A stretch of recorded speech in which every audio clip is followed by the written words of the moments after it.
Hello and welcome साथियों, नमस्कार आप सभी को। और जैसा कि आप सभी को पता है कि आज जो है ना हम लोग एक सॉल्यूशन करने वाले हैं दोस्तों। जो रीट का पेपर है, ठीक है, उसके बारे में मैं आपको बताने वाला हूं और उसके जो आंसर्स हैं हम लोग यहां पर लगाने वाले हैं। तो आप सभी का बहुत बहुत हार्दिक हार्दिक अभिनंदन है। ठीक है, आप सभी लोग रेडी हो जाइएगा और अपना जो पेपर है वो निकाल लीजिएगा। उसी हिसाब से हम लोग आंसर टिक करेंगे और आप अपने जो भी चीज़ें हैं, आंसर्स एक बार मैच करना। अगर जहाँ जहाँ कितने कितने क्वेश्चन सही होते हैं वो आप लोग सभी कमेंट सेक्शन में करके बताना। अगर किसी भी आंसर को लेकर के आपत्ति हो तो वो उसको भी आप लोग कमेंट में डाल सकते हो, उस पर हम लोग बाद में डिस्कस कर लेंगे। ठीक है, आपके सामने मैं नंदराम सैनी हाजिर हूँ और क्वेश्चन जो है हमारे पास मैथ और साइंस के जो पेपर है उसको हम लोग सॉल्व करने वाले हैं यहाँ पर। तो आप सभी लोग अच्छे से रेडी हो जाओ। देखो, सबसे पहले मैं जो क्वेश्चन है अपने पास क्वेश्चन नंबर जो 2 है वो यहाँ से हमारे पास मैथ्स का क्वेश्चन, सॉरी साइंस का क्वेश्चन है। ठीक है, इसके अंदर क्वेश्चन नंबर जो 2 है उसमें देखो क्या दिया गया है। एक कर्ण जो है ना, कान से संबंधित एक उपास्थि को पूछा गया है और उसके बारे में जब हम बात करते हैं, देखो बाह्य कर्ण के हमारे पास, इसको थोड़ा सा ना इस तरीके से, बाह्य कर्ण के पल्लव या ओरिकल में पाई जाने वाली जो उपास्थि होती है वो कौन सी होती है, उसके बारे में क्वेश्चन हमसे पूछा गया है। अब इसके बारे में कभी भी चीज़ों को देख सकते हैं, तो बताओ कौन सी उपास्थि होगी, तंतु वाली या श्लेष्म या काचा भी या प्रत्यास्थ होती है। तो इसमें जो आंसर लगाएंगे हमारे पास कौन सा होगा, प्रत्यास्थ। जो हमारे पास इलास्टिक जो कार्टिलेज है ना वो होता है इसके अंदर। नेक्स्ट क्वेश्चन इसी प्रकार का है। ठीक है, क्वेश्चन नंबर हमारे पास है, देखो अगला, अगले क्वेश्चन की बात करें वो मैथमेटिक्स का क्वेश्चन है, शायद मैथमेटिक्स का है। क्वेश्चन नंबर 4 की देखो बात करो तो इसमें ना मैच करवाया है कि हमारे पास समबाहु में समबाहु मतलब जिसकी तीनों भुजाएं क्या होती है, समान होती हैं। समद्विबाहु में दो भुजाएं समान होती है। तो इस तरीके का क्वेश्चन है। देखो समबाहु, समद्विबाहु, समकोणीय और विषम बाहु को लेकर के चर्चा की गई है। तो यहाँ ए को लेकर के हम बात करेंगे। देखो ए को लेकर के बात करेंगे तो यहाँ हमारे पास सभी भुजाएं क्या होती है, समान। समद्विबाहु में क्या होता है, दो भुजाएं समान होती हैं। और समकोण में एक कोण कैसा होता है हमारे पास, 90 डिग्री का होता है और इसमें सभी भुजाएं हमारे पास क्या होती है, भिन्न। तो इसमें जो आंसर है हमारे पास इसका लग रहा है दोस्तों, क्या डी आंसर है वो एकदम करेक्ट आ रहा है। ठीक है, डी जो आंसर है मैथमेटिक्स का वो क्या हो रहा है हमारे पास, राइट हो रहा है। आगे देखिएगा, नेक्स्ट क्वेश्चन आपके सामने हाजिर है। ये क्वेश्चन नंबर हमारे पास 7। देखो 7 क्वेश्चन की बात करेंगे तो निम्नलिखित में से किस विटामिन की कमी से, आप लैंग्वेज को देखिएगा, जो लैंग्वेज यहाँ पर फ्रेमिंग हो रही है, ठीक है, या लैंग्वेज जो दी गई है ना वो थोड़ा सा आपको यह कंफ्यूजिंग वाली है, त्रुटिपूर्ण रक्त। ठीक है, मतलब अगर ब्लड के अंदर इसके अंदर नहीं हो रहा है, रक्त का थक्का नहीं जम रहा है, तो उस केस की हम लोग जब बात करते हैं तो यहाँ पर किस विटामिन की कमी होती है। देखो थायमीन की बात करेंगे तो ये विटामिन B1 होता है, जिसकी वजह से, जिसकी कमी से बेरी बेरी रोग होता है। ठीक है, एक हमारे पास दिया गया है रेटिनॉल, जो बड़ा ही फेमस विटामिन है जिसका नाम है विटामिन ए, जिसकी कमी से हमारे पास कौन सा रोग होगा, रतौंधी होता है। ठीक है, और ये फिलो हमारे पास क्यों, उन्होंने इसको हम कौन सा विटामिन बोलते हैं दोस्तों, विटामिन के होता है। ठीक है, विटामिन क्या होता है, के। और नियासिन जो होता है ना हमारे पास, ये नियासिन है, नियासिन को हम विटामिन कौन सा बोलते हैं दोस्तों, यहाँ पर B3, जिसकी वजह से पेलेग्रा रोग होता है, जिसको 4D सिंड्रोम रोग के नाम से हम लोग जानते हैं। जो विटामिन के है ना, इसकी कमी से हमारे ब्लड का थक्का नहीं बनता, ब्लड क्लॉट नहीं होता है। तो ये जरा आपको याद रखना है अच्छे से। तो हम लोग यहाँ पर देख लेंगे तो ये जो आंसर है ना वो हमारे पास करेक्ट लगने वाला है। ठीक है, ये आंसर हमारे पास करेक्ट लगने वाला है। एक अगले क्वेश्चन की बात करें, नेक्स्ट क्वेश्चन नंबर हमारे पास कौन सा है, 8। अगला क्वेश्चन कौन सा है, 8। एक शंकु और एक बेलन का आधार, ऊंचाई और समान उनके आयतनों का अनुपात क्या होगा। तो आप बताओ, क्वेश्चन नंबर 8 की जब बातें करेंगे तो ये 4:3 हो गया, 1:3 हो गया। तो इसमें आंसर हमको क्या लगाना है, सी जो है वो करेक्ट आंसर होने वाला है। ठीक है, सी जो है वो करेक्ट आंसर होने वाला है, 1:3। ठीक है, इसमें हम लोग बात करें यहां पर जब बात करेंगे तो वो हमारे पास है क्वेश्चन नंबर 10 की जब बात करोगे तो 10 में देखो क्या दिया गया है। 10 के अंदर हमसे जो ना मैथमेटिक्स का क्वेश्चन है, एक जो क्वाड्रेटिक इक्वेशन है ना, द्विघात समीकरण है, उसके बारे में चर्चा की गई है।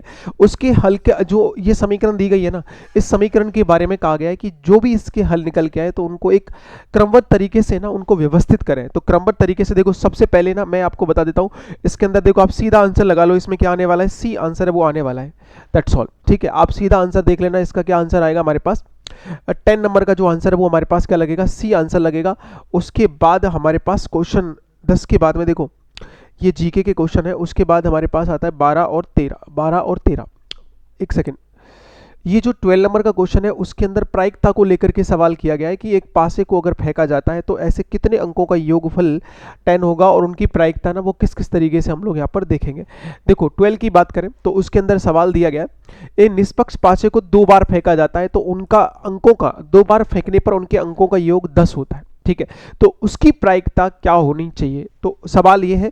तो हमारे पास वो कितनी होगी 1/6। तो आंसर क्या लगना है यहाँ पर, D is the correct answer. D जो होगा वो क्या लगेगा यहाँ पर, एकदम राइट आंसर लगने वाला है, D is the correct answer. आगे इसी प्रकार का क्वेश्चन नंबर देखो 13 दिया गया है। 13 नंबर के क्वेश्चन में हम लोगों को देखना है, ऐसे ही देखो ये परमेय वाली संख्याओं का जो सीक्वेंस है वो यहाँ पर दिया गया है। तो ऐसा ही सवाल है, ये वर्ग में हमारे पास क्या दिया गया है, एक त्रिज्या दे दी है, एक भुजा दे दी है हमको, और हमसे पूछ लिया उस भुजा के आधार पर जो हमसे बात करी गई है कि यहाँ अगर बात की जाएगी तो हमारे पास इसका क्षेत्रफल क्या होगा। देखो इसका क्षेत्रफल हम बात करते हैं तो इसका 16 हो जाएगा, इसका 20 हो जाएगा, समकोण त्रिभुज 1/2 आधार इंटू ऊंचाई हो जाएगा, और इसमें हमारे पास π/² हो जाएगा। तो इसमें देखो आंसर का जो हमारे पास क्षेत्रफल वाला सीक्वेंस है वो किसका लगेगा, घटते हुए क्रम में सबसे कम किसका होगा हमारे पास, इसका, फिर इसका, फिर इसका, फिर इसका। ठीक है, फिर इस तरीके से चीजें हमारे पास, इसमें जो आंसर लगेगा वो क्या लगेगा, D is the right answer. अगले क्वेश्चन की बात करो, देखो अगले क्वेश्चन में हम लोग बातें करें तो नेक्स्ट क्वेश्चन हमारे पास है 16 के बाद में 13 के बाद में, ये जीके के वाले क्वेश्चन है। आगे है 16वें नंबर का क्वेश्चन। देखो 16वें नंबर के क्वेश्चन में क्या कह रहा है 16 में, इसमें कहा गया कि कौन सा कथन हमारे पास उचित है या कौन कौन से कथन हमारे पास एकदम सही है, राइट पूछे, सत्य कथन पूछा गया कि कौन सा कथन हमारा सत्य रहेगा। तो यहाँ दो परमेय संख्याओं का योग प्लस और माइनस क्या परमेय होता है क्या, जैसे x + y है, ठीक है, या x - y है, उन दोनों का जो योग या हमारे पास उनका अंतर है वो परमेय होता है क्या, या फिर हमसे कहा गया है कि उनका योग और अंतर अपरमेयों का अपरमेय होता है क्या, दो परमेयों का गुणनफल परमेय होता है क्या, या दो अपरमेयों का गुणनफल क्या होता है, अपरमेय होता है क्या। देखो दो गुणनफल हमारे पास है, परमेय संख्याओं का गुणनफल और अंतर और योगफल सारा परमेय होता है। तो ए जो सी है ये तो आपने बचपन से ही पढ़ते आ रहे हो, ठीक है, परमेय अपरमेय जब से पढ़ना शुरू किया है तभी से इन चीज़ों को हम लोग जान गए कि ए और सी का जो कॉन्सेप्ट है वो किस तरीके से होगा। परमेय संख्याओं का गुणनफल हमारे पास परमेय होता है, परमेय संख्याओं का योगफल भी क्या होता है, परमेय होता है। तो ये हमारे पास A and C both are right answer. आगे देखो अगला क्वेश्चन हमारे पास है, क्वेश्चन नंबर हमारे पास 16 के बाद में आता है 21, और 21 की बात करें यहाँ पर क्वाड्रेटिक इक्वेशन को लेकर के, उससे पहले हमारे पास 16 से पहले 17 है, एक सेकेंड रुकना, 17 है, उसके बाद 21 है और 17 ये रहा। इसमें देखो क्वेश्चन पूछा गया है, एक घनाकार आकृति की विमाएं 12 सेंटीमीटर, 8 सेंटीमीटर और कितनी दी गई हमारे पास 6 सेंटीमीटर, उस आकृति का पृष्ठीय क्षेत्रफल क्या होगा। देखो आपको पता है कि अगर हमारे पास 2 गुना लंबाई गुना चौड़ाई प्लस चौड़ाई गुना ऊंचाई प्लस ऊंचाई गुना हमारे पास लंबाई, कुछ ऐसे करके दे रखा होता ना सवाल, तो उसमें जब आंसर हम लोग इसमें रखेंगे LBH का तो आंसर कितना आ जाएगा 432 वर्ग सेंटीमीटर जो है वो करेक्ट आंसर लग जाएगा यहाँ पर। ठीक है, नेक्स्ट क्वेश्चन हमारे पास है, ये हमारे पास हो गया 17 के बाद में आता है 20, और इसमें इसको घटते हुए क्रम में पूछा है कि किसका वैल्यू कम है और किसका वैल्यू क्या है ज़्यादा है।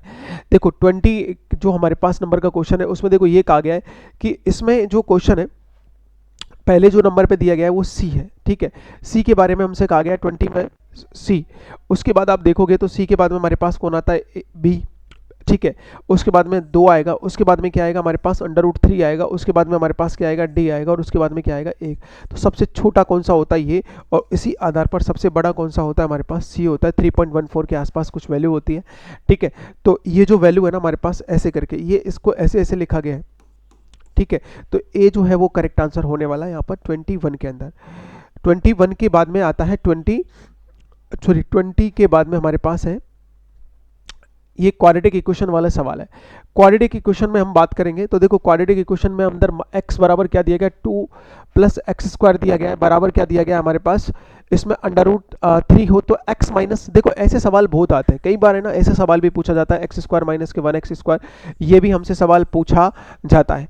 तो ये आप उसी तरीके से चीज़ों को याद रखना। देखो इसके अंदर जो आंसर लगने वाला ना, इसका जो वैल्यू है वो क्या आने वाला है, आप सोल्व कर लेना, 2√3 इज द करेक्ट आंसर। तो 2√3 होगा वो हमारे पास क्या लगने वाला है, करेक्ट आंसर लगने वाला है। अब देखो ये साइंस का क्वेश्चन है, क्वेश्चन नंबर हमारे पास जो दिया गया है ये 22, ये एटॉमिक नंबर को लेकर के जो परमाणु क्रमांक होता है ना उसको लेकर के सवाल पूछा गया है कि किस किस हमारे पास तत्व का परमाणु क्रमांक कितना होता है या एटॉमिक जो नंबर है वो कितना होता है।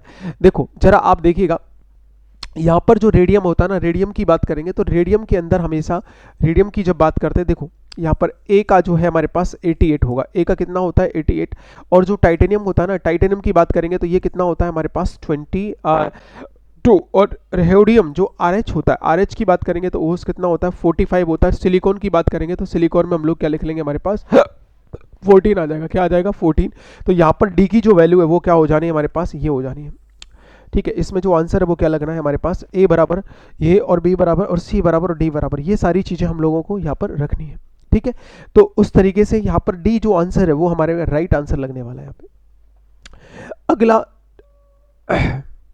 देखो, कांच को लेकर के सवाल आ गया है। जो क्राउन और जो क्लाइंट कांच होते हैं ना हमारे पास, जो कोई बोतल बनाने के लिए काम आता है, कोई जो हमारे ग्लासेस होते हैं ना, जो ग्लासेस होते हैं, ये चश्मे वाले जो ग्लास होते हैं, लेंस होते हैं, इन्हें बनाने के लिए काम आता है। यहाँ क्राउन कांच के लिए प्रकाश के विभिन्न रंगों को उनके अपवर्तनांक के अनुसार आपको बढ़ते हुए क्रम में दर्शाना है। तो सबसे पहले देखो, ज़्यादा बिबग्योर की मैं बात करता हूँ तो बिबग्योर के आधार पर तुम देख सकते हो, इसमें ऐसे होता है ना, B I B G by O R. अब इसमें नीचे जाते हैं ना तो हमारे पास तरंग दैर्घ्य का मान क्या हो जाता है? बढ़ जाता है। लेकिन ऊपर जाते हैं तो हमारे पास, इसमें नीचे आते हैं तो अपवर्तनांक का मान घटता है। लेकिन क्योंकि लैम्डा बराबर म्यू बराबर 1/लैम्डा होता है, एक रिलेशन जो आपको याद रखना है। तो इस आधार से जब देखोगे तो सबसे कम किसका आएगा? ये इस तरीके से हमको दिखाना है। बढ़ते क्रम में सबसे कम किसका आता है? लाल का। फिर हमारे पास किसका आएगा? पीले का। उसके बाद में देखो, उसके बाद में हमारे पास कौन दिया है? ब्लू है। फिर हमारे पास वॉयलेट है। तो इस तरह का सीक्वेंस होगा। ए में मिलेगा हमारे को, क्योंकि जिधर तरंग दैर्घ्य बढ़ती है उसके विपरीत डायरेक्शन में जाकर के हमारा जो म्यू है वो क्या हो जाता है? चेंज हो जाता है। अगला क्वेश्चन 23 के बाद में आएगा अपने पास। देखो 25 है, 25 के अंदर 20 हमारे पास, हाँ यही है।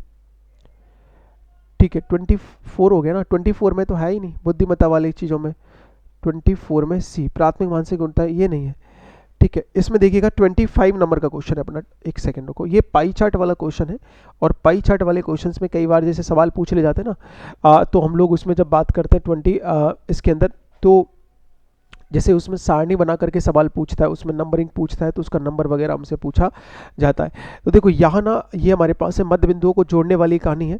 तो आए थे तो हमारे पास है या दंडवार ग्राफ है या पाई चार्ट है, आवृत्ति बहुभुज है, उसका ना मैचिंग करवाया है। एक किसको हमारे पास श्रेणियों के हिस्से में तोड़ना है, या सतत डाटा होता है, एक भाग का हिस्से से पूर्ण होता है, या हमारे पास इसको मध्य बिंदु से जोड़ना होता है। तो आप देखिएगा, जो आयतित हमारे पास डायग्राम होगा ना, हमारे पास हिस्टोग्राम जो होता है, उसकी हम लोग जब बातें करते हैं तो वो एक सतत डेटा होता है। उसकी बात करें, बी के बाद दंडवार ग्राफ होता है, तो इसकी बात करते हैं तो ये श्रेणियों में क्या होता है? कंपैरिजन होता है। और पाई चार्ट को आप जानते ही हो, सी में एक भाग में जैसे ऐसे हिस्से को ऐसे ऐसे हम लोग लिख देते हैं ना मैथमेटिक्स में, सवालों को सोल्व करते हैं, तो ये वो चीज़ आती है निकल करके। तो एक सतत भाग के नाम से हम लोग जानेंगे। एक है आवृत्ति बहुभुज के बारे में बात करें। आवृत्ति बहुभुज जो रह गया है, जो मध्य बिंदुओं को जोड़ने वाला होता है इस तरीके से। ठीक है, इस तरह ये सारी चीज़ें इसके अंदर आ जानी है। तो जो बी है ना वो राइट आंसर लगेगा। बी जो है वो करेक्ट आंसर यहाँ पर लगने वाला है। ठीक है, तो एक जो 25 नंबर का क्वेश्चन है वो ये हो गया। 6 7 हमारे पास है, शिक्षण का इसमें नहीं है। उसके बाद नेक्स्ट क्वेश्चन 29 को लेकर के कहा गया है। ठीक है तेजा जी, और ये हमारे पास हो जाएगा इस तरीके से। थोड़ा सा ये परासरण विनियमों को लेकर के दिया गया है, और उसके अंदर तुम जब देखोगे तो हमारे पास स्टेटमेंट को पूछा गया है कि कौन सा सही है और कौन सा गलत है। ठीक है, देखो तनु विलियनो स्टेटमेंट पूछा है कि करेक्ट कौन सा है और हमारे पास रॉन्ग कौन सा है। तनु विलियनो ए तथा आदर्श गैसों के लिए रासायनिक विभव उसकी सांद्रता का लॉगरिथम फलन होता है।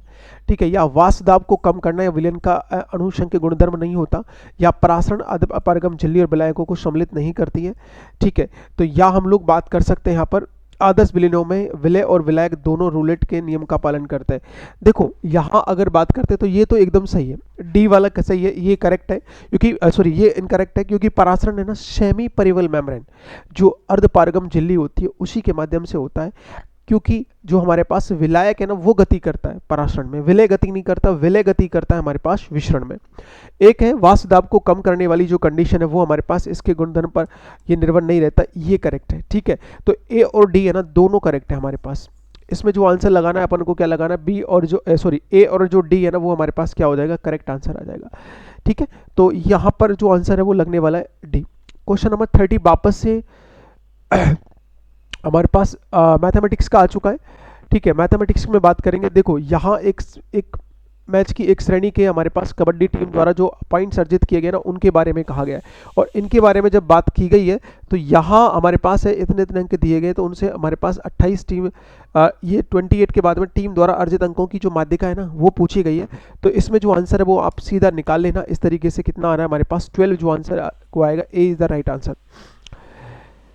30 के बाद में देखो हमारे पास 30 के बाद में 31 नहीं है, 31 के बाद में आता है, देखो बड़े अच्छे सवाल पूछे गए, आरपीएससी वाले पैटर्न को यहाँ पर अपनाया गया।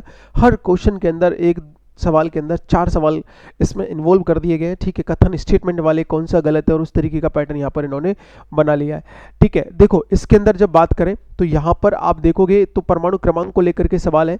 समान परमाणु संख्या परंतु विभिन्न न्यूक्लियन अंक के परमाणु तत्व के समस्थानिक होते हैं। देखो ये कह रहा है समान परमाणु संख्या होनी चाहिए परंतु विभिन्न न्यूक्लियन अंक, न्यूक्लियन अंक का मतलब समझते हो परमाणु भार, क्या ये समस्थानिक होंगे? या हम लोगों से अगर बात की जाए बिल्कुल होंगे, ये सही बात है, क्योंकि इसने कहा है कि देखो हमारे पास जैसे ना ये परमाणु क्रमांक तो क्या है, समान है। परमाणु जो क्रमांक है, परमाणु क्रमांक तो समान है, तो समस्थानिक के लिए समान परमाणु होना चाहिए, लेकिन जो भार है ना वो क्या होना चाहिए, अलग अलग। भार क्या होना चाहिए, अलग अलग होना चाहिए। तो ये हमको याद रखना है। एक बे यौगिक जिनमें धातु तत्व नहीं होते, वे प्रारूपिक रूप से विभक्त अणुओं के हमारे पास क्या होते हैं, सहसंयोजक नहीं होते, ठीक है। मैग्नीशियम का ऑक्सीकरण 2 है जब वह Mg+2 आयन कैटायन की अवस्था में होता है, बिल्कुल। सहसंयोजी आबंध ध्रुवीय नहीं होते हमारे पास, ये ध्रुवीय नहीं होने चाहिए, ये हमारे पास ऐसे ये अध्रुवीय होते हैं, तो ये गलत होना है, ठीक है। तो ए और जो सी है ना वो करेक्ट आंसर है यहाँ पर, ये आपको याद रखना है। इसमें जो आंसर लगना है 32 के अंदर कौन सा आंसर लगना है हमारे पास, डी। अगला देखो नेक्स्ट क्वेश्चन, ये हमारे पास 33 के बाद में है 34 जो है मैथमेटिक्स का सवाल है। और इसमें हमारे को क्वेश्चन में देखो क्या कहा गया है, नीचे दी गई हमारे पास वस्तुओं को उनके आयतन के अनुसार घटते हुए क्रम में, पिटते हुए नहीं, इसमें याद रखना आप लोग घटते हुए क्रम में आपको व्यवस्थित करना है। एक इनके भुजाएं दे दी गई हैं, इनकी कुची की त्रिज्या दे दी गई है, उनके आयतन को ना एक हमारे पास घटते हुए क्रम में सीक्वेंस में हमको देखना है। तो इसमें जो आंसर है ना वो आप चेक कर लें निकाल करके, बी सी डी ए करके जो आंसर है वो राइट लग रहा है, ठीक है। आगे देखो 34 के बाद में आता है हमारे पास 36, 35 और 36, ये नहीं है 36 जो है वो मैथमेटिक्स का सवाल है। और मैथमेटिक्स के सवाल में देखो क्या कहा गया है, एक नहीं मैथमेटिक्स नहीं, ये तो उसका है, फिजिक्स का सवाल है ये, जनरल साइंस का। एक पिंड को अवतल दर्पण जिसकी वक्रता त्रिज्या 30 सेंटीमीटर और के सामने 20 सेंटीमीटर की दूरी पर रखा गया है, तो बने प्रतिबिंब की प्रकृति कैसे होगी? देखो किसके सामने रखा गया है, अवतल दर्पण के सामने रखा है, जरा आप ध्यान रखना इसमें 36 के अंदर आप लोगों को ये याद रखना है किसके सामने, इसकी वक्रता त्रिज्या कितनी हमारे पास 30 है, मतलब यहाँ पर सी से इसकी दूरी लगभग इतनी है, और इसको कहाँ रख दिया गया हमारे पास 20 सेंटीमीटर पे, मतलब ये फोकस है, तो ये लगभग इन दोनों के बीच में रखी है, ठीक है। इन दोनों के बीच में रखी है वस्तु को, कितना कहाँ पर रख दिया, यहाँ 20 सेंटीमीटर पर, ये ऑब्जेक्ट रख दिया यहाँ पे। ऑब्जेक्ट जब रख दिया, अब पूछ रहा है कि बने प्रतिबिंब की प्रकृति कैसी होगी, तो उसमें जरा याद रखना कि एक दो वस्तु हमारे पास एफ और सी के बीच में रखी होती है, तो उसका प्रतिबिंब कहाँ बनता है हमारे पास, सी और अनंत के बीच में, कहाँ बनेगा, सी और अनंत के बीच में। और वो कैसा बनेगा हमारे पास, वास्तविक बनता है, कैसा बनता है, वास्तविक। और वास्तविक प्रतिबिंब हमेशा कैसे होते बताओ, उल्टे, कैसे होते, उल्टे। वस्तु से कैसा बनेगा, देखो वस्तु के बराबर नहीं, वस्तु से कैसा बनेगा दोस्तों, बड़ा बनेगा, वस्तु से कैसा बनेगा, बड़ा बनेगा, ये आपको याद रखना है, ठीक है, ये याद रखना है। इसीलिए इसमें जो आंसर है ना 36 में जो आंसर लग रहा है, वास्तविक हमारे पास प्रतिलोमी हर्ष छोटा, आवर्धित होता है, ठीक है, बड़ा होता है, आवर्धित माने होता है बड़ा, हर्षित माने क्या होता है छोटा, तो आंसर क्या लगना है, D is the right answer, ठीक है। अच्छा सवाल था ये, आप लोगों को इस डेटा से सारी चीजें पढ़नी थी। आपको कैसे पता लगा, क्योंकि देखो 23 जो है ना, ऐसे करके जब मैंने आपको डेटा ये लिखवाया अवतल दर्पण में, तो आपको ये याद रखना था कि यहाँ से लेकर के यहाँ तक की दूरी अगर 30 है, तो इसके मिड पॉइंट की दूरी कितनी होगी फोकस की, वो होगी 15, और वस्तु को कहाँ रख दिया 20 पर, तो ये एफ है, तो ये हमारे पास पक्का क्या हो जाना सी। वस्तु यहाँ आ गई तो प्रतिबिंब यहाँ से यहाँ के बीच में ऑटोमेटिक आ जाएगा, ठीक है। ये तो आपने पढ़ाई है ना, और ये सारी चीजें आपको बताई भी थी। आगे देखिएगा क्वेश्चन नंबर 36 के बाद में आता है हमारे पास, 36 के बाद में है 37। इसमें कुछ टीचिंग मेथड्स के बारे में और या साइंस से संबंधित चीजें पूछी गई है। विज्ञान शिक्षण की परियोजना विधि में आप देखोगे तो यहाँ हमारे पास जो इंपॉर्टेंट चरण है वो हमारे पास शामिल किए गए, उनका जो सीक्वेंस है ना वो कौन सा सही है। ठीक है, तो इसमें देखो सीक्वेंस को लेकर के बात की गई है। शोध विषय प्रश्न का चयन है, या योजना बनाना, या स्थिति की रचना करना, या प्रतिवेदन या रिपोर्ट लिखना, या हमारे पास क्रियान्वयन करना। देखो इसमें तो ज़्यादा दिमाग लगाना नहीं है, वैसे आपको जो भी सीक्वेंस हमको दिया गया ना इसके अंदर सीधा सीधा है वो ए है ना, वो राइट आंसर लगाना है। ठीक है, तो इसको आप लोग मैच कर लेना इसमें जिस तरीके से। अगला क्वेश्चन है, क्वेश्चन नंबर हमारे पास दिया गया है 38, साइंस का नहीं है ये, हमारे पास आ गया है। आगे वाला जो क्वेश्चन है ना देखो 39 के बारे में बात करोगे तो ये मैथमेटिक्स का अगेन सवाल आ गया है। एक बिंदु के बारे में हमसे कहा दिया गया है, एक बिंदु है और एक रेखा का समीकरण इस ग्राफ पर क्या है हमारे पास ये स्थित है। ठीक है, इस ग्राफ पर स्थित है और सवाल कह रहा है कि इसमें जो है ना हमको आंसर निकालना है, तो इसके लिए हमारे पास है तो ए की जो वैल्यू है वो क्या होगी, ए की वैल्यू क्या होगी 3/2 निकल के आएगी यहाँ से। नेक्स्ट अगले क्वेश्चन की बात करें, नेक्स्ट हमारे पास है 39 हो गया, इसका निकल लिया आंसर हमने। 30 के बाद में हमारे पास आता है दोस्तों 40 नहीं है 41 हो गया। 41 नंबर के क्वेश्चन में देखो, यदि बहुपद px बराबर 2x स्क्वायर माइनस के 2x प्लस 1 है तो अल्फा और बीटा के जो मूल है वो क्या होंगे, बताओ। जैसे अपन लोगों ने पढ़ा है ना, अल्फा और बीटा के जो मूल है वो किस तरीके से निकल करके आएंगे, तो वो हमारे पास अल्फा बीटा के जो मूल है अल्फा इंटू बीटा बराबर कितना आंसर हो जाना है दोस्तों, 1 हो जाना है। क्या हो जाना है, 1। ठीक है, अगला क्वेश्चन देखो 41 के बाद में हमारे पास कपूर चंद कृपाल सिंह शेखावत, ये हमारे मैथ और साइंस के नहीं है। ठीक है, आप यहाँ जरा आ जाइएगा, हमारे पास क्वेश्चन दिया गया है 43 के बाद में हमारे पास 44 45, ये हीमोग्लोबिन से संबंधित है जो हम लोग यहाँ पर देख चुके हैं क्वेश्चंस को यूट्यूब के ऊपर। ठीक है, क्वेश्चन की जो सीरीज चल रही है उसको हम लोग डिस्कस कर रहे हैं। निम्नलिखित में से देखो कौन सा कथन हमारे पास गलत है। गलत क्वेश्चन के बारे में, स्टेटमेंट के बारे में पूछा है, तो आप जरा देख लीजिएगा। यहाँ पर हम लोग जब भी बातें करते हैं तो यहाँ इस तरीके से इसको मैं थोड़ा सा ऊपर कर देता हूँ जिससे ऑप्शन हमारे पास यहाँ पर और आ जाएंगे। तो यहाँ देख लीजिए, अच्छा इसमें ऑप्शन यहाँ दिए गए, ध्यान रखना उल्टे सीधे दे रखे हैं यहाँ पे, तो ये हमसे नीचे हमको ऑप्शन देखना पड़ेगा। कोई नहीं, देखो रक्त में CO2 अभिगमन के दौरान क्लोराइड आयन है जो हमारे पास प्लाज्मा के आरबीसी में जाते हैं, क्लोराइड आयन जो है प्लाज्मा के आरबीसी में जाते हैं, ये क्लोराइड शिफ्ट स्थानांतरण में संबंधित है हमारे पास। तो इसके अंदर ये कहा गया, एक है रक्त में CO2 के अभिगमन के दौरान क्लोराइड आयन वो है स्त्री के बदले में आरबीसी से बाहर निकलते हैं, इसे हम लोग क्लोराइड शिफ्ट स्थानांतरण कहते हैं। या हमारे पास है भ्रूणीय हीमोग्लोबिन की व्यस्क हीमोग्लोबिन की तुलना में O2 में कम बंधुता होती है, ये गलत है, ये गलत है। ठीक है, भ्रूणीय हीमोग्लोबिन की व्यस्क हीमोग्लोबिन की तुलना में, क्योंकि ऑक्सीजन जो है ना हमारे पास वो जो 4 ऑक्सीजन के मॉलिक्यूल है वो हीमोग्लोबिन से चाहे व्यस्क हो चाहे भ्रूणों, दोनों अवस्था में ही हमारे पास इतने ही जुड़ते हैं। अम्लता के बढ़ने के साथ O2 के लिए हीमोग्लोबिन की बंधुता कम हो जाती है। ठीक है, देखो इसमें है ना एक चीज इसमें जो हमारे पास है ये इसमें हम लोग देख सकते हैं, तो एक हमारे पास जो आंसर है ना जो गलत के बारे में कहा गया है, तो इसमें अम्लता के बारे में पूछा गया ना, तो ऑप्शन इसमें देखो आप ध्यान रखना, एक तो जो है ना ये गलत इसमें ऑप्शन था वो हमारे पास गलत है, और एक जो है ना ये जो है ना इसको हम लोग इसमें स्थानांतरण के नाम से नहीं जानते। और ये जो जब जब अम्लता बढ़ती है तब तब हमारे पास है ना इसकी हीमोग्लोबिन की ऑक्सीजन के साथ है ना जो बाइंडिंग कैपेसिटी वो कम होने लगती है। इसलिए आपको ये याद रखना है कि ए के अंदर तो सी और डी दिया हुआ था, ठीक है, लेकिन इसमें जो आंसर है वो क्या लगना हमारे पास बी और सी है ना, वो हमारे पास गलत होगा। बी और सी जो है ना वो गलत आंसर लगेगा यहाँ पर। बाकी के जो आंसर है हमारे पास क्या स्टेटमेंट है वो क्या है, सही है। जीडीपी के बाद में हमारे पास है आइसोब्यूटेन। ये क्वेश्चन नंबर 48 के बारे में जिक्र करेंगे। 48 देखो 48 में हमारे पास कुछ आइसोब्यूटोन या इस तरह की चीज़ों को लेकर के हमसे बात की गई है।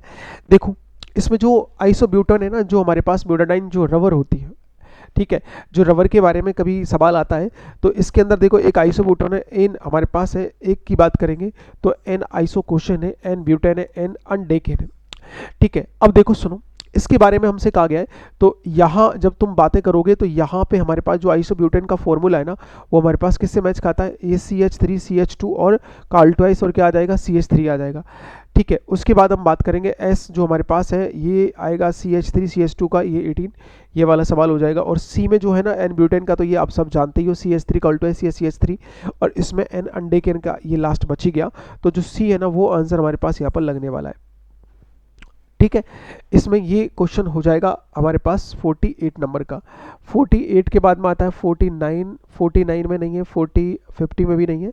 ठीक है 49 50 ये यहाँ पर हमारे पास मरु राष्ट्रीय उद्यान, ये जीके के क्वेश्चन है सारे के सारे। 53 54 और अपने पास आता है दोस्तों, ठीक है 54 के बाद में आता है ये रहा 56 में देखो 56 में इसके जो ऑप्शंस है ना वो देखो क्या आरपीएससी के पैटर्न को बिल्कुल अच्छे तरीके से फॉलो कर रखा है इन्होंने, इस तरीके से मैचिंग करवाया है। ठीक है इस तरीके से मैचिंग करवाएगा हमारे पास, तो ध्यान रखना।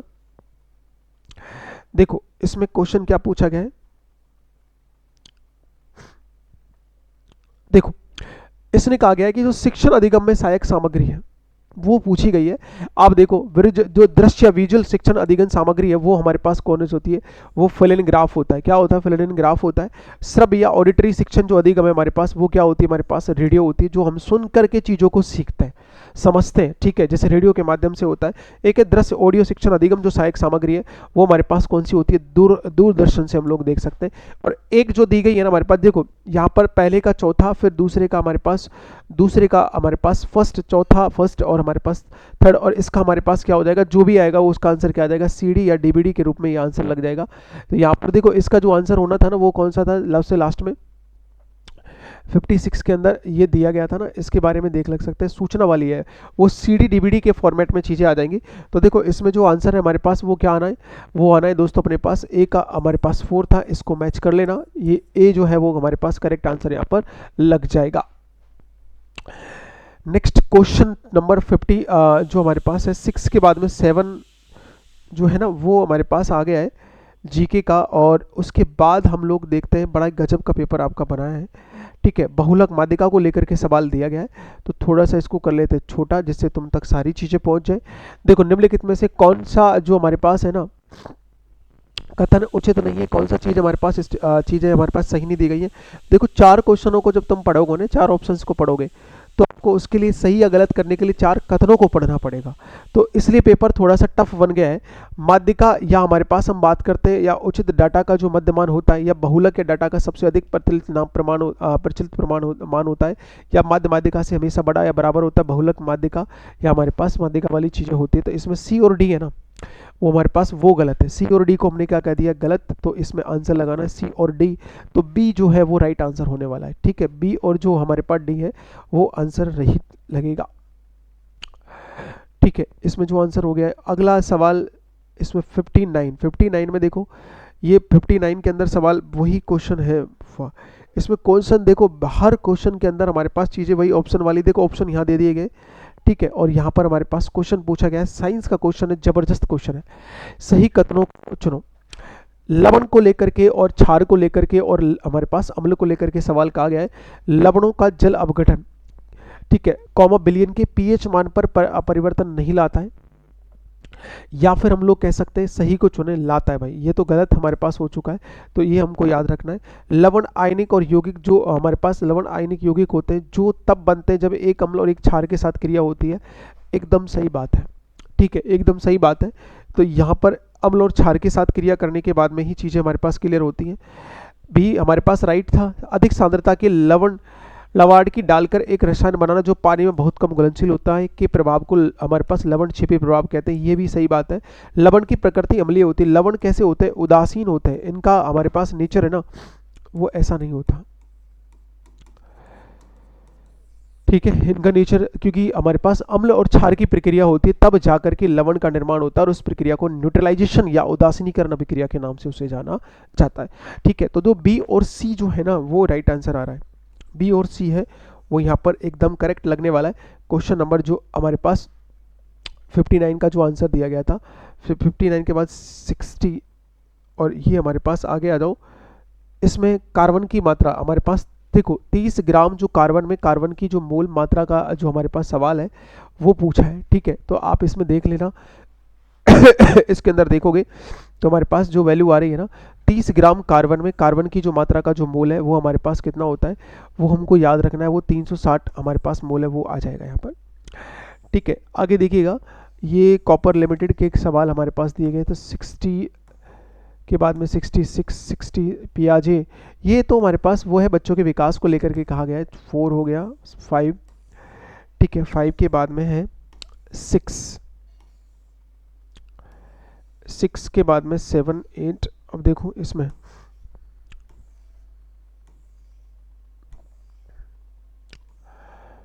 6 के बाद में हमारे पास 9 में देखो सोडियम आर्गन वाला सवाल है। देखो जरा, सोडियम आर्गन वाले सवाल में इनको समझाया गया है, एक सोडियम है और एक हमारे पास मैग्नीशियम है, एक आर्गन है और एक क्या हमारे पास फास्फोरस है। क्या है हमारे पास? फास्फोरस। फास्फोरस में तुम देखिएगा, फास्फोरस के अंदर हम लोग देख रहे हैं तो इसमें ये कहा गया है कि उनके गलनांक के अनुसार उनको बढ़ते हुए क्रम में सबसे ज़्यादा गलनांक फास्फोरस का होता है। याद रखना किसका होता है? फास्फोरस का होता है। उसके बाद में किसका आता है? मैग्नीशियम का आता है। उसके बाद हमारे पास किसका आता है? आर्गन का आता है। और उसके बाद सोडियम का। तो इसमें आप याद रखें इसको, बढ़ते हुए क्रम में इस तरीके से सीक्वेंस देखेंगे, घटते क्रम में उल्टा लगा देंगे इसको, तो ए ना वो एकदम करेक्ट होने वाला है यहाँ पे। आगे देखो 70 जो हमारे पास है वो आंसर जो हम लोग करेंगे यहाँ पर 70 नंबर का जो क्वेश्चन दिया गया है, ठीक है। 70 नंबर के क्वेश्चन में हम लोग देखें किसी माध्यम में अनुदैर्ध्य तरंग का वेग उसके प्रत्यास्थ गुना या जड़त्व गुणों पर निर्भर करता है, ठीक है। कुछ हमारे पास सामान्य पदार्थों में ध्वनि के वेग के अनुसार सही घटते हुए क्रम को व्यवस्थित करो। देखो हमको पदार्थ दे देंगे और उनमें ये पूछ लिया गया है कि ध्वनि का वेग किस आधार से किस क्रम में हमारे पास घटता हुआ या बढ़ता हुआ चीज़ों को शो करेगा। तो अलग अलग पदार्थों में ध्वनि का वेग भी क्या होता है? अलग अलग होता है। उस आधार से चीज़ें हमको बताई गई है, ठीक है। तो देखो यहाँ पर एक एल्युमिनियम के बारे में, एक पानी के बारे में, एक हाइड्रोजन के बारे में, एक तांबा कॉपर या क्या हमारे पास स्टील के बारे में चर्चा की गई है। तो हमको वही सीक्वेंस यहाँ से समझना है।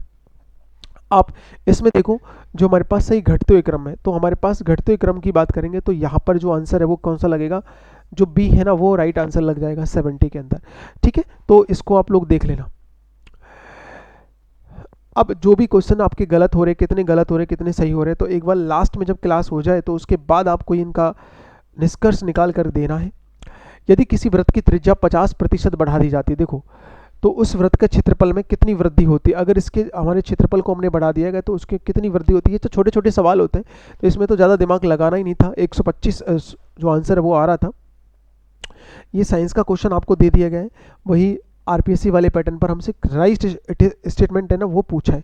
75 नंबर के क्वेश्चन में हमसे जो राइट स्टेटमेंट है वो पूछा है कि कौन सा अमीनो अम्लों के लिए क्या है करेक्ट स्टेटमेंट रहेगा, कौन सा नहीं रहेगा। तो देखो सबसे पहले आप लोग देख लो, इसके अंदर हम लोग जब बात करते हैं सभी अनिवार्य जो अमीनो अम्लों का संश्लेषण शरीर में पर्याप्त मात्रा में होता है, नहीं होता। क्या ये सही है? बिल्कुल नहीं है, क्योंकि हमारे पास 20 अमीनो अम्ल होते हैं। देखो 20 की बात करेंगे, 20 में से हम लोगों को हमको 10 चाहिए, 10 हम भोजन के साथ ले लेते हैं, 10 हमारा शरीर बना लेता है, लेकिन कुछ चीज़ें हमारे पास नहीं बनती तो उस हिसाब से उनको खाना पड़ता है, तो ये गलत है इस हिसाब से। वसा ऊतक का मुख्य कार्य वसी हमारे पास वसा लस की जो लसकाणु होते हैं क्राई से ट्राइग्लिसराइड निकलता है, तो ये हमारे पास एकदम क्या है करेक्ट है, क्योंकि वसा को हम ट्राइग्लिसराइड भी कहते हैं।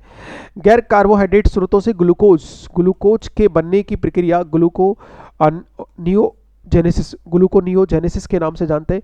बिल्कुल देखो अगर यदि हमारे पास ग्लाइकोजन का निर्माण अगर ग्लूकोज से ना करके बाकी के अन्य पदार्थों से होता है तो उसको ग्लूकोनियोजेनेसिस कहते हैं, लेकिन इनसे होता है तो उसको ग्लूकोजेनेसिस कहा जाता है, ठीक है।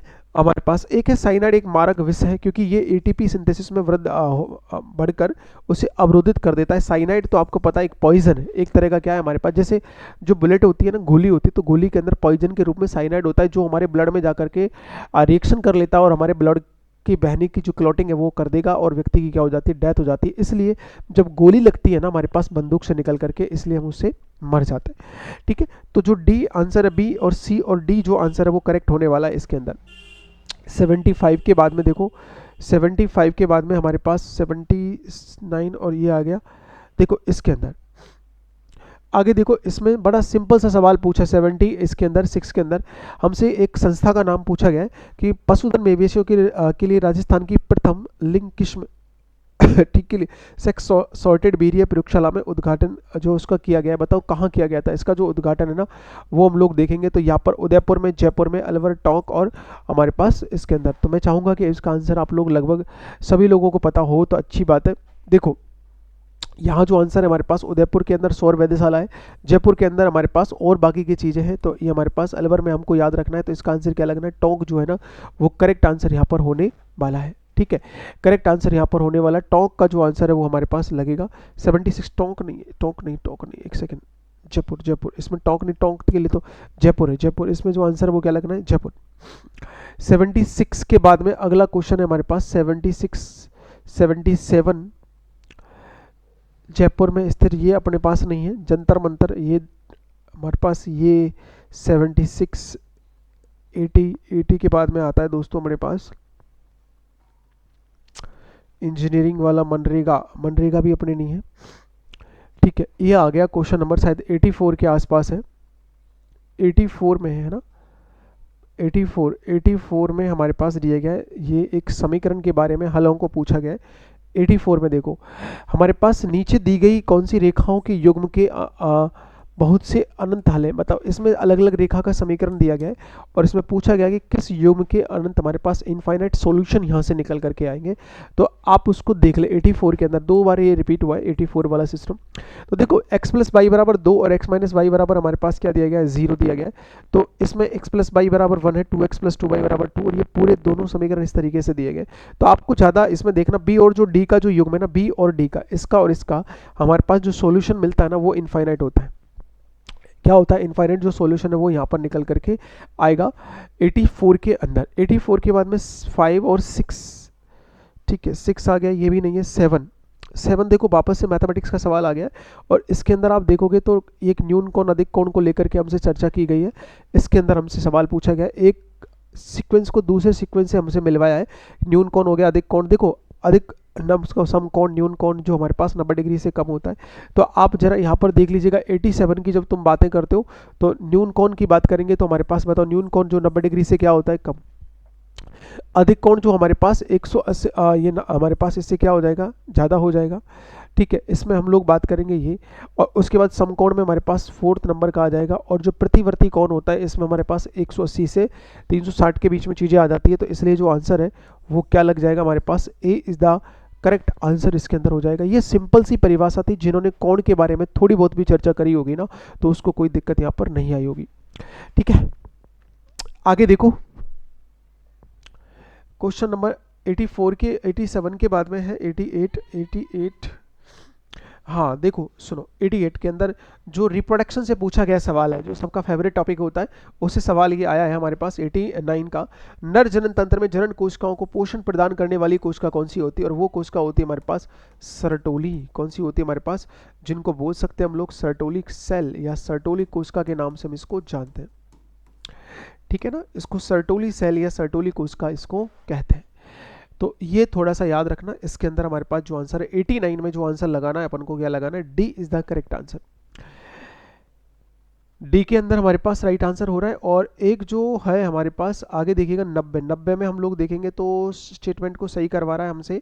आगे देखो नाइट्रोजन को लेकर के, इसके मैग्नीशियम अमोनिया प्लूटोनियम को परमाणु संख्या को लेकर के इसमें स्टेटमेंट दिए गए हैं। तो एक एक को थोड़ा सा पढ़ लेते हैं अपन लोग।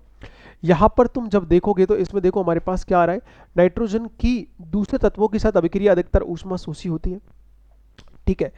क्या ये सही है, बिल्कुल, क्योंकि यहाँ से ऊर्जाएं हमारे पास लेनी पड़ती है। मैग्नीशियम लाल ताप पर पानी के साथ बहुत धीरे अभिक्रिया करता है, ठीक है। देखो ये हमारे पास है कि ज़्यादा ना पानी के साथ ही इसकी रिएक्शन रेट क्या होती है मैग्नीशियम की, कम होती है, ठीक है। तो ये हमारे पास कह रहा है बहुत धीरे नहीं करता, ये कैसे करता है, तेजी से करता है। तो ये स्टेटमेंट क्या हो जाएगा, गलत। अमोनिया का जो अणु है आकार में एक त्रिभुजीय पिरामिड होता है, बिल्कुल, ठीक है। प्लूटोनियम की परमाणु संख्या हमारे पास 84 होती है क्या, इसकी 84 नहीं होती, ठीक है। तो ये भी क्या हो जाएगा, गलत। तो ए और सी है ना वो हमारा राइट आंसर हो जाना, ए और सी है ना वो हमारे पास क्या हो जाएगा, राइट आंसर 90 नंबर के क्वेश्चंस का, ठीक है। अगले क्वेश्चन को देखो 91 जो है हमारे पास वो नहीं है। पुलिस उप निरीक्षक 92 भी हमारे पास डूंगरपुर बांसवाड़ा को लेकर के सवाल पूछा गया है। अगले सवाल की बात करेंगे 93 में देखो 93 के अंदर संवेग परिवर्तन की दर के अकॉर्डिंग चीज़ें बताई गई हैं। तो उसमें हमारे पास पूछा गया है जो ये क्वेश्चन था ना 93 वाला, इसमें ना हमारे पास अविकेंद्रीय बल न्यूटन का तीसरा नियम या इस तरह की सवाल हमसे पूछा गया है। इसमें देखो कि संवेग परिवर्तन की जो दर है उसका जो हमारे पास सीक्वेंस पूछा गया है वो आपको पता है सभी को, ये dp ओवर dt जो होता है वो हमारे पास किसके समानुपाती होता है, आरोपित बल के समानुपाती होता है, ठीक है। किसी वस्तु पर आरोपित बाह्य बल संवेग में परिवर्तन की दर के, एक होता है अभिकेंद्रीय बल। अभिकेंद्रीय बल की बात करें तो mv² बटे क्या होता है, r होता है, ये अभिकेंद्रीय। अब केंद्रीय माने माइनस लग जाएगा। एक है न्यूटन का तीसरा जो नियम होता है, क्रिया और प्रतिक्रिया के विपरीत दिशा में आता है। और भार जो होता है ना W बराबर क्या होता है, mg, W बराबर क्या होता है, mg। तो इसमें आंसर आपका क्या लग रहा है, ए है वो करेक्ट आंसर, ए जो है वो क्या लग रहा है, करेक्ट आंसर। आगे और मैच कर लो क्वेश्चन 90 हमारे पास। भाई साहब इसने तो अब की बार है ना तुम्हारे बोर्ड ने बहुत गजब का पेपर दिया है बना के, ताबड़तोड़ बल्लेबाजी की है, ठीक है। 95 में सी जो हमारे पास सी बी ए और डी करके आंसर और ई हमारे पास ये दिए गए। देखो एक वृत्त से संबंधित सारी चीज़ों को लेकर के यहाँ चीज़ें पूछी गई हैं, तो जरा आपको उसी तरीके से याद रखना। सही कथन पूछ रहा है, वृत्त के केंद्र से बराबर दूरी पर जीवाओं की लंबाई बराबर होती है, सही बात है। वृत्त के केंद्र पर किसी चाप द्वारा बना कोण वृत्त पर बचे हुए भाग में इसके द्वारा किए गए बिंदु का दोगुना होता है, ये वो प्रमेय होती है ना, ऐसे करके केंद्र पर बना कोण इस कोण का कैसा होता है, डबल, तो वो वाली चीजें पूछी गई है। एक वृत्त के हमारे पास समान खंड में कोण बराबर होते हैं, बिल्कुल। एक चक्री चतुर्भुज कोई भी विपरीत कोणों के योग का 180 होता है, 360 नहीं होता। यदि किसी चतुर्भुज के एक विपरीत कोण का योग 90 डिग्री है तो वह चक्री होगा, नहीं होगा, ठीक है। इसके लिए 180 होना बहुत जरूरी था। ए बी सी है वो करेक्ट आंसर है, ठीक है। स्टेटमेंट जो हमारे पास है सी जो है ना वो इसका राइट आंसर लगने वाला है इस क्वेश्चन के अंदर।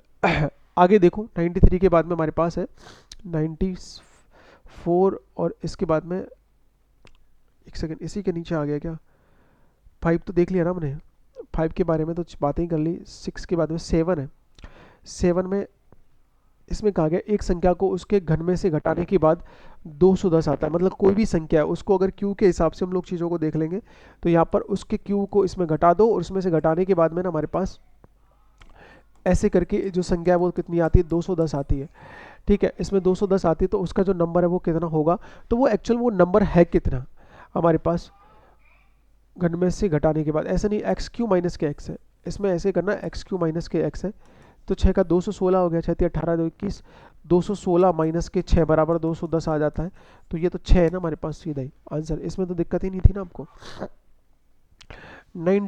98 में देखो 98 में एक क्वाड्रेटिक इक्वेशन दे दी गई है और क्वाड्रेटिक इक्वेशन में तुम बात करोगे तो पी एक्स बराबर A X square plus B X plus C बराबर डी बराबर वी स्क्वायर माइनस के 4ac के लिए सूची 1 को सूची 2 से क्या कर दो, मैच कर दो। सूची 1 को सूची 2 से क्या कर दो, मैच कर दो। सी के लिए हम लोग बात करें यहाँ पर तो ये मूलों का जो योग है वो हमारे पास क्या हो जाएगा, अरे योग तो b माइनस सी होता है, मूलों का जो गुणनफल होता है वो कितना होता है हमारे पास, बताओ। इसके लिए बात करोगे तो c बटे a होता है, मूल समान होते हैं तो क्या होता है d बराबर 0, a समान होते हैं तो ये हमारे पास ये, तो आंसर मैंने कहा था ना c जो है वो एकदम राइट आंसर होगा यहाँ पर, तो इसमें आप लोग लगा सकते हो ये वाला। 98 के बाद में देखो हमारे पास जो सिक्वेंस है 99 का है, ठीक है। उसके बाद लाखा जी आ गए, ये आ गया। उसके बाद अपने को पढ़ना है दोस्तों क्वेश्चन नंबर 103 के बाद 102 में आ जाओ। रोग से सवाल आया है, चिकन पॉक्स हो गया, ये सारी चीज़ें पूछी गई है। यहाँ पर आप सबको से एक तरफ रोगजनक दे दिया गया, किस प्रकार का जो वायरस है वो यहाँ पर हमारे पास कनेक्ट कर रहा है, ठीक है। तो हमारे पास चिकन पॉक्स है ना, वेरिस वाला जो हमारे पास चिकन पॉक्स के बारे में बात की गई है, तो चिकन पॉक्स में देखो ये हमारे पास वेरिसोला जोस्टर है। रूबेला में हमारे पास रूबेला वायरस आ जाएगा, जो ये रूबेला को अरुण चर्मता भी कहते हैं ठीक है। नहीं रूबेला के अंदर ये नहीं यार, रूबेला के अंदर आप देखोगे तो इसमें एक चीज़ है, इसके अंदर हमारे को ध्यान रखना है, इसके अंदर तो जर्मन मीजल्स वायरस आता है। मप्पस के अंदर हमारे पास एक जो चीज़ आएगी ना, मप्पस के अंदर जो है ना सी की अगर बात करेंगे तो इसमें आता है हमारे पास रूबेला वायरस आएगा। और एक जो डिप्थीरिया है ना, डिप्थीरिया में कोरिन बैक्टीरिया डिप्थीरिया ही, तो ये जो आंसर है ना, इसलिए आंसर इसमें कौन सा लग रहा है, चौथा लग रहा है। उसमें ना आप ध्यान रखना, ये रूबेला वाले में हमारे पास ये जर्मन मीजल्स वायरस है ना, मीजल्स वाला वायरस आता है। मीजल्स माने खसरा जिसको बोल सकते हैं, तो ये जो इसमें छोटे छोटे स्पॉट होने लगते हैं इस तरीके से। आगे देखिएगा 102 के बाद में हमारे पास है 102 के बाद 103, 103 के बाद में हमारे पास आता है 104। अगेन मैथ्स का क्वेश्चन आ गया है। मैथ्स के क्वेश्चन में देखो एक उसके बढ़ते हुए क्रम में चीज़ों को पूछा गया, इसमें वैल्यू को रख दो माइनस एक बार एक्स को ये रखो, उसके बाद ये रखो, उसके बाद ये रखो, उसके बाद ये रखो, और इसमें आपसे आंसर पूछ लिया गया है। तो इसमें देखो हमारे पास जो आंसर ना BACD का जो सीक्वेंस है वो निकल करके आएगा। सिंपल सवाल होता है ये, आपको केवल इस समीकरण में एक्स का वैल्यू पुट करना, आंसर निकालना, फिर उनको उनके जो है ना असेंडिंग ऑर्डर में रखना, बढ़ते हुए क्रम में, डिसेंडिंग में नहीं रखना, बढ़ते हुए क्रम में उनको व्यवस्थित करना है अच्छे से, ठीक है। अगला क्वेश्चन हमारे पास 104 के बाद में आता है 105। 105 के बाद हमारे पास 105 के बाद, ठीक है, ये हमारे पास इस तरीके से आ गया सिस्टम, ये सारी चीज़ें हैं। 105 106 देखो 106 में चीज़ें दी गई हैं। 10 हमारे पास 6 के अंदर है विद्युत चुम्बक है, वोल्टेज सेल है उपकरण का, और या फ्यूज तार है, रेफ्रिजरेटर है। ठीक है, अब देखो ये क्या है, एक तरफ तो उपकरण दे दिए और दूसरी तरफ दे दिए किस सिद्धांत पर हमारे पास यहाँ पर काम कर रहे हैं। यहाँ अगर हम लोग बात करेंगे तो देखो 106 में विद्युत जो चुम्बक है वो किस सिद्धांत पर काम करती है बताओ।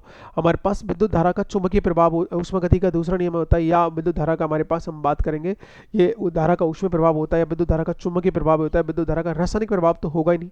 मोटर जो है ना वो इलेक्ट्रोमैग्नेटिक जो इंडक्स हमारे पास होता है, चुंबकीय जो मैग्नेटिक इफेक्ट होता है उस पर काम करती है ये वाली। ठीक है, पोल्टी जो सेल होता है, वोल्टेज जो सेल होता है वो हमारे पास काम करता है दोस्तों इसके रासायनिक, क्योंकि उसमें रसायन होते हैं ना सारे के सारे उसके ऊपर। विद्युत जो फ्यूज होता है वो हमारे पास, इसकी अगर बात करेंगे तो वो हमारे पास गलने वाली चीज होती है। और रेफ्रिजरेटर हमारे पास ऊष्मागतिकी के सेकंड लॉ पे काम करता है, जितनी ऊष्मा देते हो उतनी ऊष्मा हमको मिलती नहीं है। ठीक है, तो यहाँ पर जो आंसर है वो क्या लग रहा है हमारे पास, ये आंसर लगेगा। ठीक है, जो बी है वो एकदम करेक्ट आंसर यहाँ पर लगने वाला है। अगले क्वेश्चन की बात करें तो अगले क्वेश्चन में हम लोग बात करें एक 107 के बाद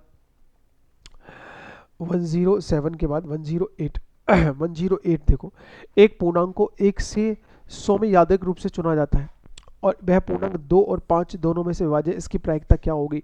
मतलब एक संख्या को चुना गया है और वो 1 से 100 के बीच में, और उसका हमारे पास पूर्णांक है ना 2 से और 5 से विभाज्य होता है वो जो पूर्णांक दिया गया है। ठीक है, तो उसकी प्रायिकता हमारे पास क्या होगी बताओ। उसकी प्रायिकता जो प्रोबेबिलिटी है वो क्या हो सकती है, तो वो कितनी होगी 1/10।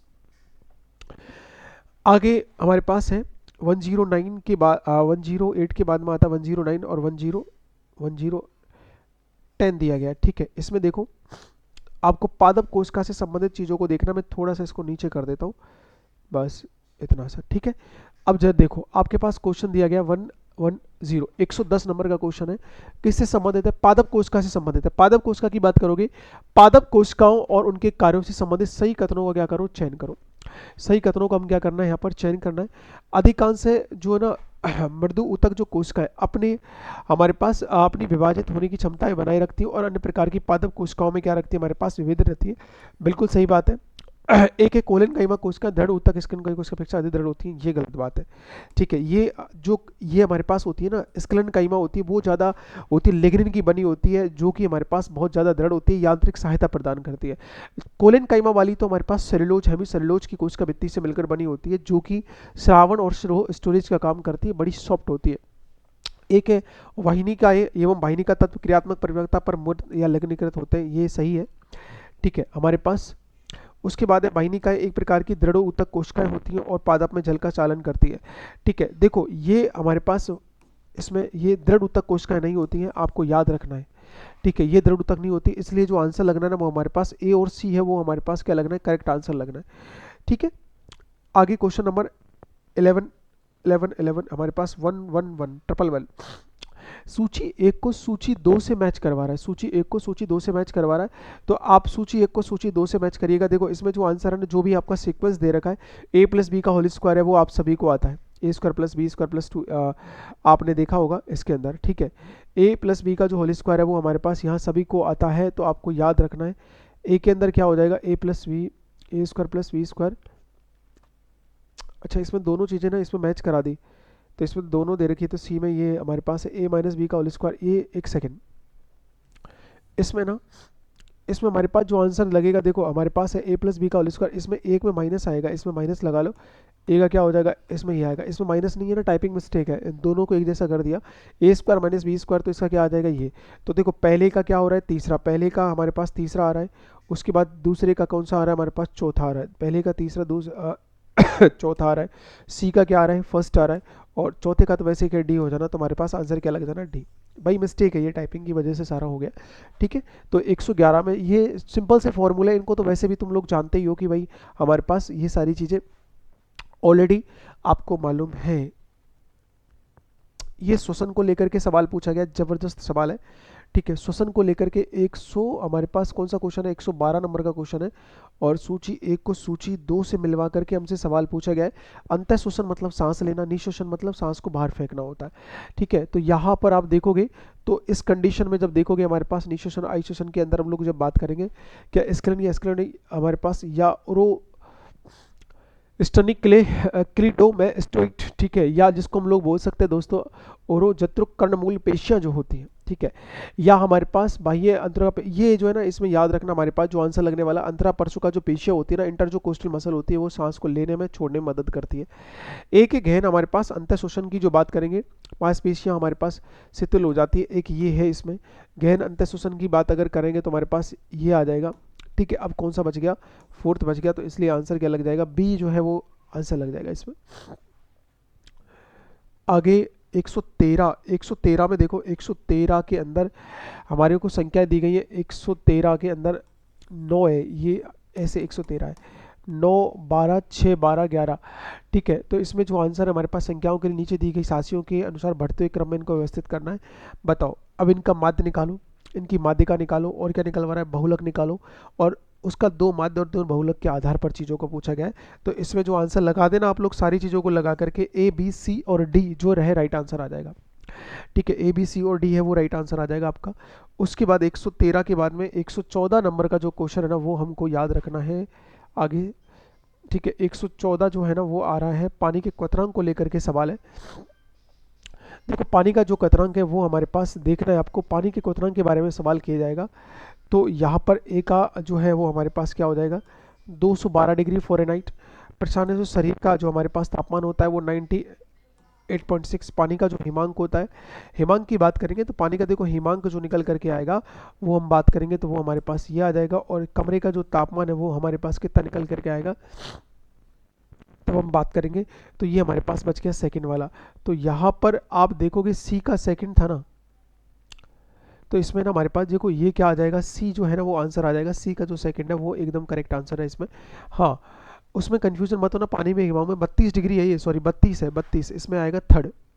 इसमें मैंने वो क्रॉस उस तरीके से मैच कर दिया था ना, उस तरीके से। 113 के बाद 114 के बाद में आता है दोस्तों अपने पास 100 नाइट्रिक अम्ल 115 और 116 अलग है। हाँ, 115 क्वेश्चन देखो, ये इसमें समीकरण दी गई है, नाइट्रिक अम्ल और सोडियम हाइड्रोक्साइड के बीच हमसे ना अभिक्रिया के लिए पूर्ण संतुलित समीकरण का मान पूछ रहा है। कौन सी अभिक्रिया इस के लिए हमारे पास संतुलित है, और संतुलन के कंडीशन के अकॉर्डिंग हम बात करते हैं।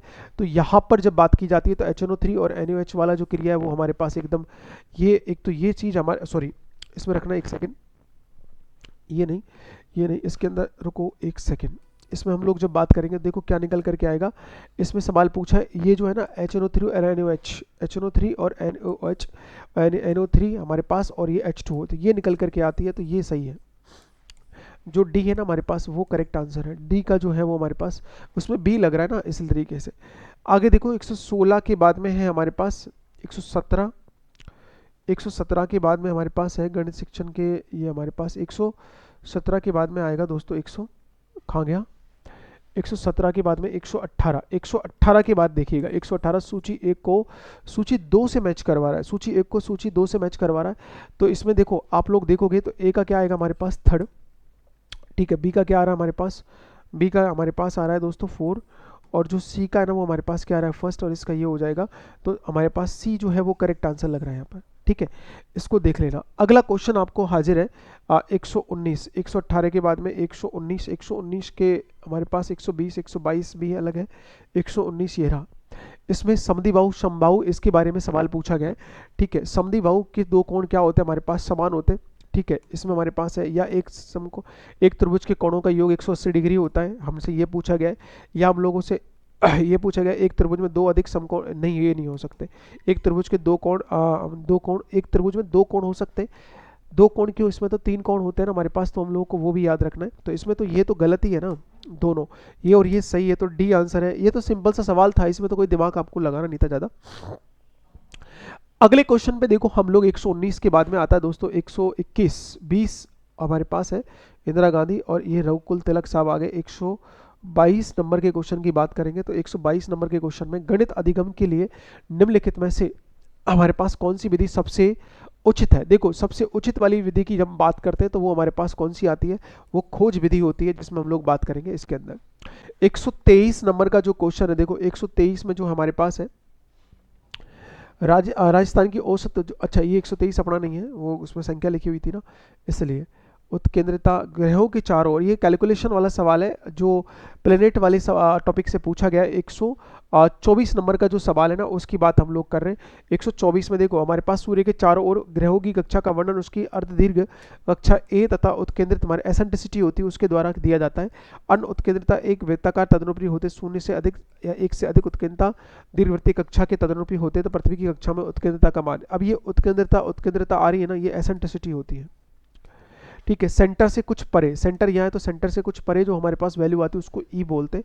और इसकी चारों ओर की बात जब की जाए तो यहाँ पर हम लोग जब बात करते हैं तो देखो इसमें जो आपको ज़्यादा दिमाग लगाना नहीं है, 0.0167 जो है उसका आंसर लगा देना आप। अगला क्वेश्चन देखिएगा, ब्लॉक डिजाइनर आ गया, सूची 1 GB 2 GB वाला सवाल है। तो 126 की बात करेंगे तो देखो यहाँ पर हमारे पास है 1 MB की बात करेंगे तो 1 MB के अंदर देखो हमारे पास क्या आ रहा है, ये वाली हमारे पास है एक सेकेंड, इसमें अपन ने 106 ये मैचिंग करवा रहा ना, मैचिंग में देखिएगा आप लोग, ए का 1 MB के अकॉर्डिंग हम लोग जब बात करें, 1 GB के अकॉर्डिंग हम बात करें, या हम लोग यहाँ पर जब बात करते हैं 1 MB में 1000 KB हमारे पास अगर हम लोग बात करेंगे, ये 1 GB की बात आ गई, 1 KB की बात आ रही, 1 TB की बात आ गई। देखो 1 GB में हमारे पास पहले में क्या आ जाएगा, पहले में हमारे पास 1 MB की बात करेंगे तो 1024, पहले में हमारे पास कंडीशन दी गई है तो उस हिसाब से तो ये चीज़ें हमारे पास बैठे थी नहीं है। ठीक है, 1 MB की बात करें, 1 GB में 1024 MB होता है ना, तो इसमें आ रहा है बी में हमारे पास कौन सा हो रहा है, फोर्थ हो रहा है, बी में कौन सा हो रहा है, फोर्थ। और 1 KB की बात करेंगे तो 1 KB में हमारे पास 1024 बाइट्स आ जाएंगे। सी में क्या आ रहा है, चौथा, सी में आ रहा है 2। ठीक है, सी में हमारे पास आ रहा है 2, 1 KB में हमारे पास ये वैल्यू हो जाएगी। और उसके बाद हमारे पास है तो इसमें आंसर इस तरीके से कौन सा लग जाएगा, बी जो है वो राइट आंसर लग जाएगा। ठीक है, ये वैसे कंप्यूटर का सवाल है।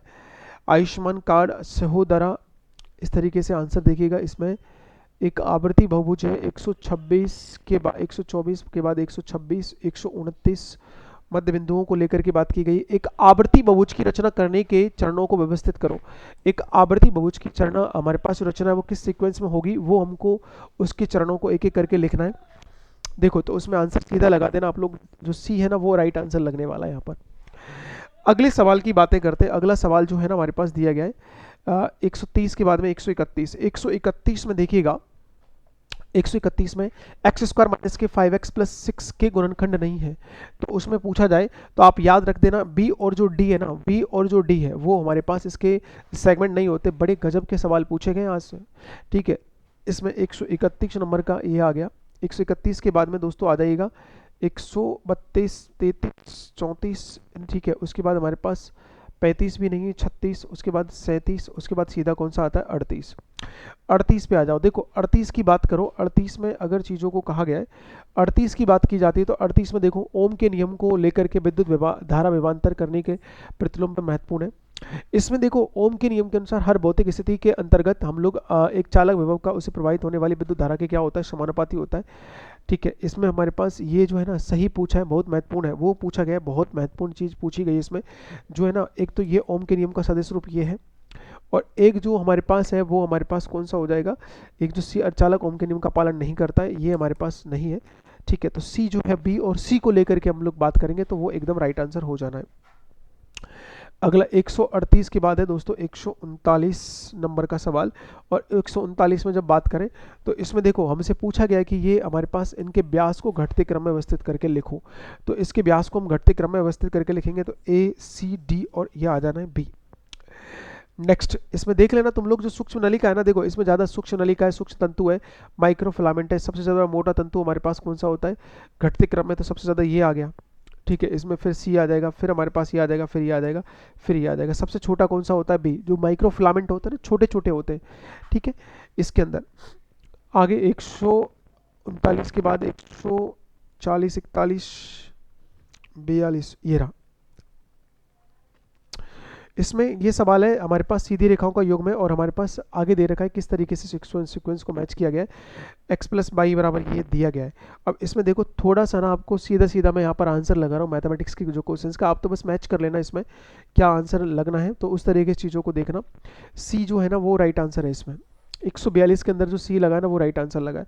आगे देखो एक क्वेश्चन और दिया गया है, जो कैपलर ने जो ग्रहों की गति के नियम दिए थे ना, उन्होंने एक कुछ चीज़ों को बताया था, कौन सा ग्रह कैसे कैसे चक्कर लगाता है, कैसे कैसे चक्कर नहीं लगाता है।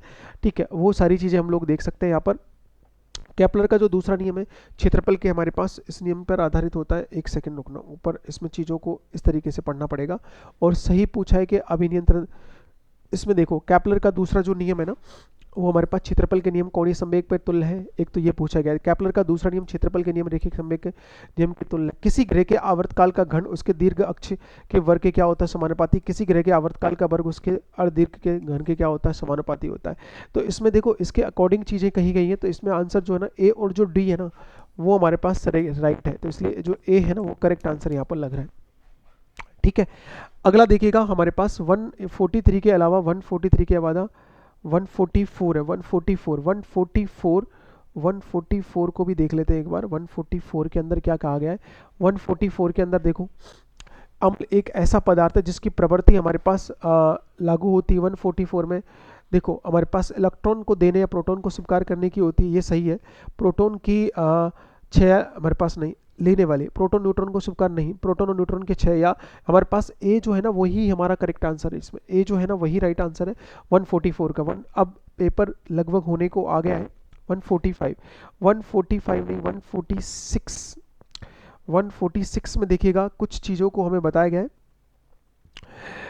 एक 3.6 त्रिज्या का एक अंतरिक्ष द्वारा यात्री द्वारा इतने 10 के कोण पर चारोवृत्तीय कक्षा में छोड़ा जाता है, तो उस कक्षा में पिंड की यांत्रिक ऊर्जा, पृथ्वी की त्रिज्या और उसका द्रव्यमान, एक कैलकुलेशन वाला सवाल दिया गया है।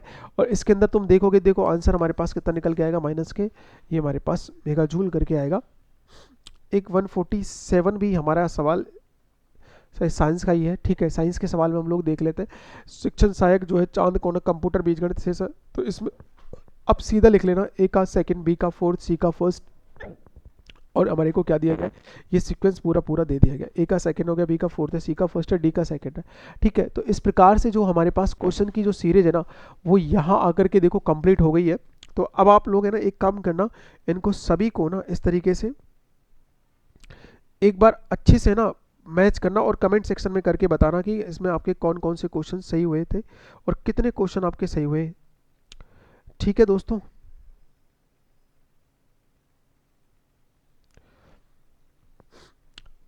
अब इसमें देखो कुछ क्वेश्चंस ऐसे भी दिए गए जो हमारे पास आराम से हो गए थे, कुछ क्वेश्चन ऐसे भी थे जिनके अंदर हमको दिक्कत भी आई थी। ठीक है, एक क्वेश्चन तुम्हारे कार्बन को लेकर के था जिसमें हमारे पास मोल को लेकर के अक्सर सवाल पूछा गया था, और उसमें हमारे पास जो आंसर हमने लगाया था ना वो आंसर एक बार देख लेते हैं। क्वेश्चन नंबर 61 था यार, 61 नंबर का क्वेश्चन था, और उसमें आप लोग एक बार जरा देख लीजिएगा 61 नंबर के क्वेश्चन में। 61 नंबर का जो क्वेश्चन था ना उसमें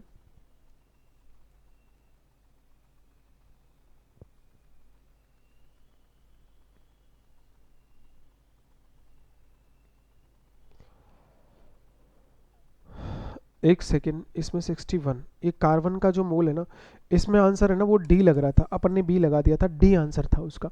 ठीक है, वो मैंने देखा एक बार। तो अब आप लोग अपने आंसर्स को मैच कर लेना, कमेंट सेक्शन में करके बताना कितने आंसर आपके सही हुए, कितने आपके गलत हुए। ठीक है दोस्तों, अब मुलाकात होगी आप लोगों से अगले सेशन के अंदर। धन्यवाद, और आप सभी को all the best, very best, सभी का सिलेक्शन हो, अच्छे नंबर आए। ठीक है, लेकिन कमेंट में जितने काटा पीटी करके आपके मार्क्स बन रहे हैं वो जरूर आप लोग हमें बताएं, जिससे और किसी क्वेश्चन को लेकर के जो आंसर दिया उसमें डाउट हो तो वो भी आप बता सकते हो। ठीक है, जय हिंद, जय भारत।